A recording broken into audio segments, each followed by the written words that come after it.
नमः शिवाय। हर हर महादेव। मित्रों, चैनल पे नए हैं तो विनम्रता से निवेदन करूंगा कि चैनल को सब्सक्राइब कर लें ताकि हमारे द्वारा बनाई हुई कोई भी वीडियो सबसे पहले आपको प्राप्त हो। चैनल पर पहले भी बहुत सारी ज्ञानवर्धक वीडियो उपलब्ध हैं, आप उनका भी लाभ ले सकते हैं। चैनल में वीडियो में दिखाई जाने वाली जानकारी यदि आपको अच्छी लगे, लाइक करें, शेयर करें, सब्सक्राइब करें ताकि अन्य भी बंधुजन इसका लाभ उठा सकें। मित्रों, आज बात करेंगे महाशिव पुराण में वर्णित उस रहस्य के बारे में जो कई लोग पूछते हैं कि जो महादेव जी त्रिपुंड धारण करते हैं। 3 लाइनें जो आप देख रहे हैं, 1 2 3, त्रिपुंड यानी 3 पुंड। त्रिपुंड क्यों धारण करते हैं, इसके बारे में बहुत सारे लोग बात करते हैं, पूछते हैं कि क्या कारण है कि कई लोग अब भस्म का त्रिपुंड लगाते हैं जो हमारे श्रेष्ठ साधुजन हैं।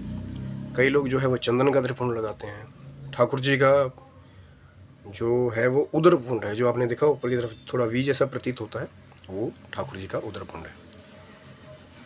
लेकिन आज बात करेंगे कि क्या रहस्य है कि बाबा भोलेनाथ जो है वो 3 लाइनें त्रिपुंड धारण करते हैं। इसके पीछे सूत जी ने क्या तथ्य दिया है, और बहुत सारे ऐसे रहस्य हैं जो शिव कृपा से ही आपको प्राप्त होते हैं। अभी आजकल कुछ जगह कहीं और भी देख रहा हूँ कि बहुत सारे कुछ बहुत पहुँचे हुए बाबा जो है वो 4 लाइन लगा के घूम रहे हैं, 1 2 3 4।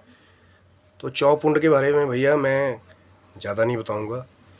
तभी मैंने कहा जो मान्यता प्राप्त हमारा जैसे गीता प्रेस गोरखपुर है, जिसके द्वारा आप पढ़ सकते हैं, खुद जान सकते हैं कि वहाँ पे चौपुंड के बारे में नहीं दिया कि भैया 4 लाइनें लगाओ। कई महात्माएं बड़ी बड़ी 4 लाइनें लगा के घूम रहे हैं, तो उनको मैं दूर से प्रणाम करता हूँ। आज मैं सिर्फ त्रिपुंड की बात करूँगा। त्रिपुंड का अर्थ है 3। इसका पहला अर्थ ये है कि भगवान भोलेनाथ जो हैं, पहले वो विभूति ही क्यों धारण करते हैं, क्योंकि शिव कहते हैं कि इसके 3 कारण हैं।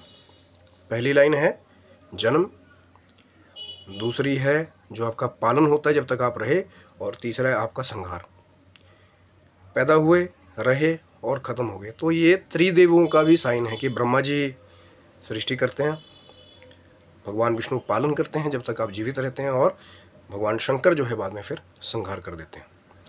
तो एक तो त्रिपुंड का रहस्य ये है।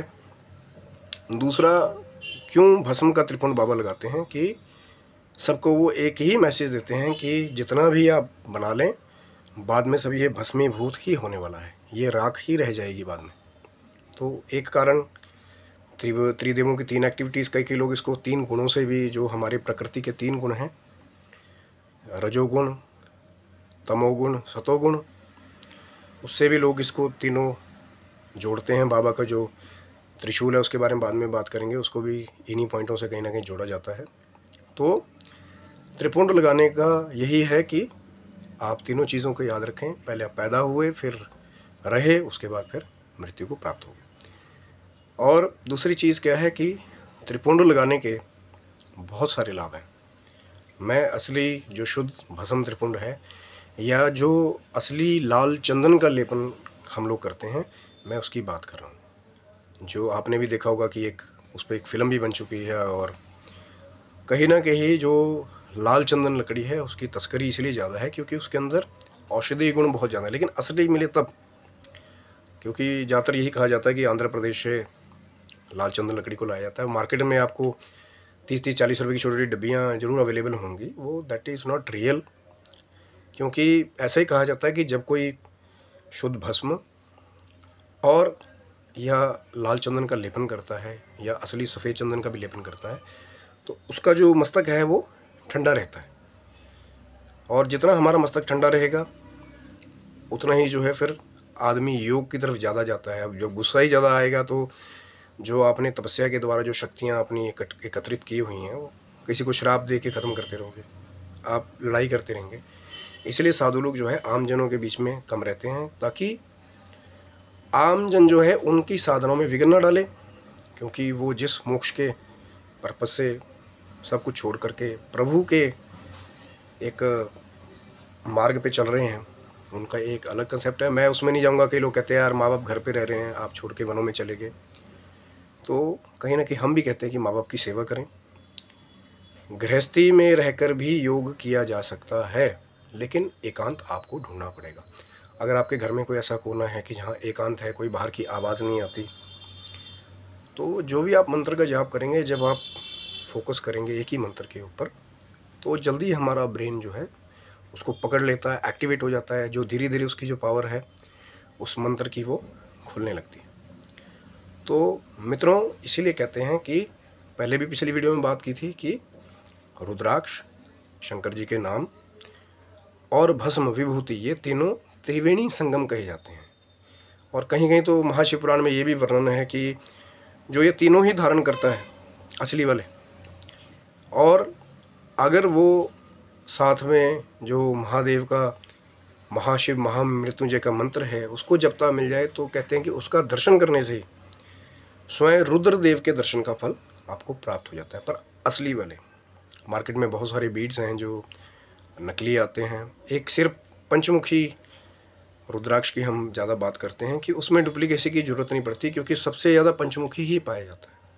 अब जैसे एक मुखी लेके आना, 3 मुखी, अभी तो इंटरनेट पे लोग 21 मुखी गौरीशंकर रुद्राक्ष के बारे में बात करते हैं। महाशिव पुराण में जो गीता प्रेस गोरखपुर है, कहीं ना कहीं एक 14 मुखी रुद्राक्ष तक उसका विवरण, उनके मंत्र दिए हुए हैं। शायद आगे भी इसके बारे में बात करेंगे। और ये था त्रिपुंड का रहस्य कि क्यों महात्मा लोग त्रिपुंड लगाते हैं। जो शैव हैं, शिव जी को मानने वाले हैं, तो संकेत के रूप में भी फिर शिव जी वाला वो त्रिपुंड लगाते हैं, पर उसका अर्थ वही है, जन्म, पालन और मृत्यु, ये तीनों चीज़ों को याद रखना चाहिए। और विभूति का मतलब है कि सब कुछ बाद में जाके ये राख ही बन जाएगा। जितना भी आप राजपाट आज खड़ा कर लें, जब शमशान की यात्रा शुरू होती है तो सब कुछ वहाँ जाके फिर राख ही बन जाता है। पर यह भी कहा जाता है कि कई कई ग्रंथों में इसकी इतनी महिमा है कि जो कोई भस्म त्रिपुंड लगा के रखता है, अगर उसकी मृत्यु हो जाए, रुद्राक्ष धारण करके रखता है, तो कहीं ना कहीं यम के दूत भी जो है वो उसके पास नहीं फटकते उसके शरीर के, कि उनको पता लग जाता है ना कि भी कौन सी कंपनी का एजेंट है। अब शिव जी तो स्वयं कालों के काल महाकाल हैं, जो यम जी हैं उनके भी काल हैं। तो महादेव की रजा, आप कहें कि महिमा इतनी बड़ी है, शायद मेरे पास वो जीवा नहीं कि मैं महादेव जी के अनंत गुणों का बखान करूँ। सूत जी भी बार बार यही कहते हैं कि इतने पाप संसार के ऊपर नहीं है जितने महादेव जी के नामों का पुण्य है, कोई इतने पाप कर ही नहीं सकता। सूत जी के द्वारा यह कथन महाशिव पुराण में दिया हुआ है। तो मित्रों, ये था त्रिपुंड का छोटा सा रहस्य। त्रिपुंड को लगाने के बहुत सारे मंत्र हैं, और उसके बारे में शायद, क्योंकि वीडियो बहुत ज़्यादा लंबा हो जाएगा, आज का सिर्फ टॉपिक इतना था कि त्रिपुंड क्यों लगाते हैं।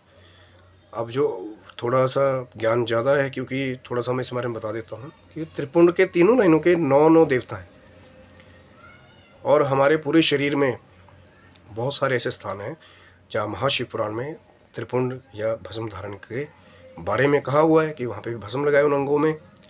और कुछ एक ऐसे छोटे स्थान हैं जहाँ पे आप डेली त्रिपुंड या भस्म लगा सकते हैं, जैसे कि मस्तक पे उसका भी मंत्र है, कश्यप पशुत्रायुषम, अपने गले के चिन्ह पे, बाजुओं पे यद्विशुत्रायुषम तनोस्तुत्रायुषम, और फिर जो हमारा हृदय होता है वहाँ पे भी आप भस्म का त्रिपुंड धारण करें।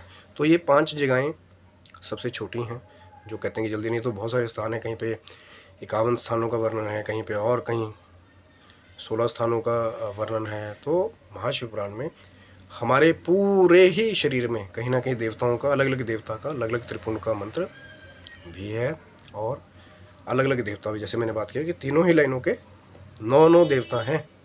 अब पूरा डिटेल दूंगा तो शायद वीडियो लंबा हो जाएगा, क्योंकि आज का सिर्फ उद्देश्य इतना था कि भगवान भोलेनाथ त्रिपुंड क्यों धारण करते हैं, और उन्हीं को मानने वाले साधु संत भी आगे, जो शैव हैं, शैव धर्म को मानने वाले, वो त्रिपुंड को धारण करते हैं। और जो ठाकुर जी वाले हमारे हैं वो उदरपुंड को, जब आप राम जी का देखेंगे तो वी जैसा प्रतीत होता, उदरपुंड को धारण करते हैं। और कहीं ना कहीं जो वैष्णव उदरपुंड, शैव त्रिपुंड, और जो माँ के भक्त हैं, जो शाक्त हैं, वो सिर्फ बिंदी का प्रयोग कहीं ना कहीं करते हैं। अलग अलग ग्रंथों में पहले भी मैं बात करता हूँ कि बहुत सारी बातें हैं। एक छोटा सा मैंने तो चित्रण देने की कोशिश किया कि जो प्रश्न उठता है उसके बारे में उसका चित्रण देने की कोशिश की है। आशा करता हूँ कि आपको वीडियो अच्छा लगा हो। कोई भी त्रुटि आपको लगे, जो हमारे विद्वान जन है, मैं विद्वान नहीं हूँ, ये तो भगवान शिव जी की कृपा से थोड़ी सी एक कोशिश शुरू हुई कि जो लोग मंदिर नहीं पहुँच सकते, छोटे छोटे खंडों में उनको महाशिव पुराण में जो ऐसे दुर्लभ ज्ञान हैं, जो गुह्य ज्ञान हैं, थोड़े थोड़े उनको वीडियोज़ में लाया जाए, ताकि वो भी अपनी मोबाइल स्क्रीन पे, अपनी लैपटॉप की स्क्रीन पे उस ज्ञान को देख सकें। और कोशिश करेंगे वो प्रश्न जो आम उठते हैं, और कई पंडित जी जो है कई बार कह देते हैं कि भैया बाद में बताऊंगा, और वो प्रश्न बीच में रह जाता है। तो कभी भी आप कोई क्रिया करें, जो भी विद्वान हैं, पंडित जी हैं, एक बार चर्चा जरूर करें कि प्रभु जी इसके पीछे का तथ्य क्या है, कथा क्या है। आपको पता रहेगा तो उस चीज़ को उपयोग करने का और एक सुंदर आचरण जो है वो बढ़ जाएगा। तो लाइक करें, शेयर करें, सब्सक्राइब करें मित्रों। हर हर महादेव। ओम नमः शिवाय।